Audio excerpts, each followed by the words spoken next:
You had given a shout out to the sheriffs, the deputies, and state police the other day for helping a 64-year-old woman who was at Thatcher Park Yes.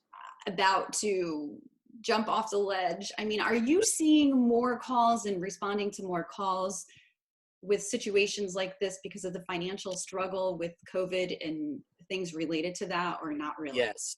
So low-level crime is down. Obviously, there's fewer petty larcenies and things because the stores are closed, right? Right.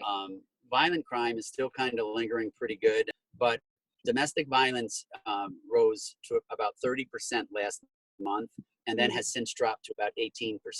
But again, think about it. Whenever you get groups of people confined for an extended period of time, They and go you nuts. also have, yes, and you got liquor and wine and everything else being introduced. All right, so it's kind of a bad equation, right? Right. So now the mental health is something that I worry about. And I'm telling you, I think this could be just as bad as this crisis when this COVID crisis starts to lift. And I worry about that. That lady, my heart breaks for her. She basically did that because she hasn't been able to see her grandkids. She was cooped up, confined, and she couldn't take it anymore. And literally, they talked her off the ledge, literally.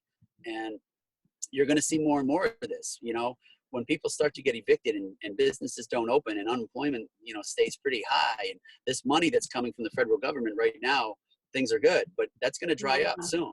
Right. And I worry about that when people can't pay their bills and everything else. And, I'm petrified because I've gone through this a couple of times now, nothing to this magnitude, but, people get depressed when they can't pay their bills and they can't supply, food for their family.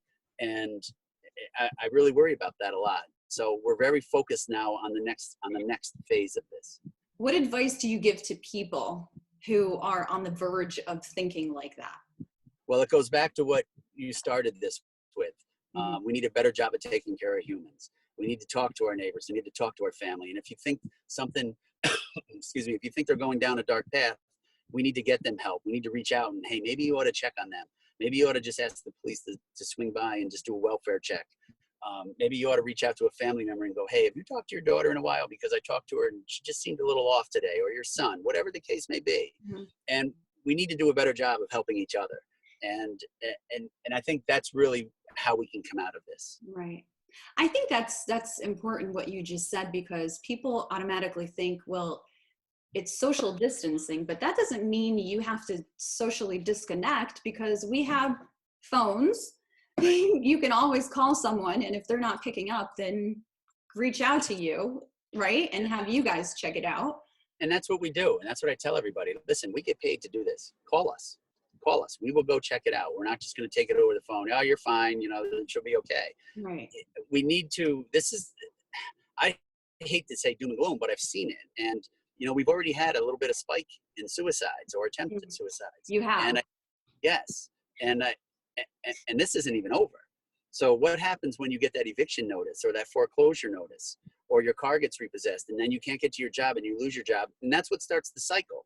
And that's one of the reasons that prompted me to get the homeless shelter up and running. So we have a place where, it's almost like a respite. You can come in there, get back on your feet and get back at it, and that's really the purpose of that.